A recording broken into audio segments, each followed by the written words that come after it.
By all accounts, the final version of The Flash, before James Gunn got his hands on it when he took over and started DC Studios, was going to end in a very different way that would have set up multiple projects that were ultimately scrapped. At some point, allegedly, there was direct references and setup for Man of Steel 2 and Wonder Woman 3 that were completely removed in the final pass of the film.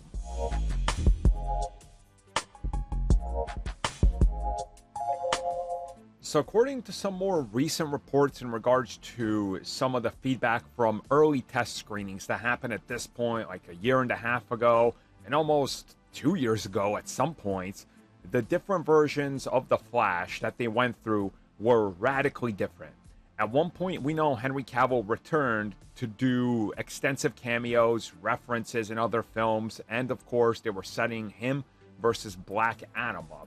We also know that at some point, Henry Cavill and various different people were pitching Man of Steel 2, and according to some reports, Wonder Woman 3, which was also in production by Patty Jenkins, and of course the DCEU and everybody involved with that, was also very much on track to still happen before it was scrapped. Now, the inclusion of Henry Cavill's cameo that was scrapped and Wonder Woman's more extensive cameo allegedly directly set up what we ended up seeing in Black Adam, aka Superman, by the end of The Flash, shooting off to Kondak to confront Black Adam, setting up that story that allegedly could have tied into either some Man of Steel 2 elements, but it sounds more like it would have been definitely Justice League 2, but also that Wonder Woman 84 was sort of a, hey, kind of ignore that, this is going to be the sequel people want, so Wonder Woman 3 would have been more present day.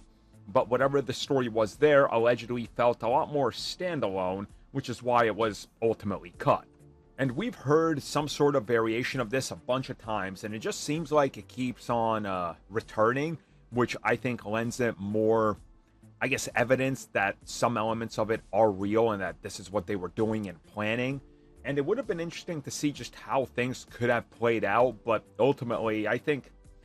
they chose the best decision in the end to just kind of end it all and go in a new direction.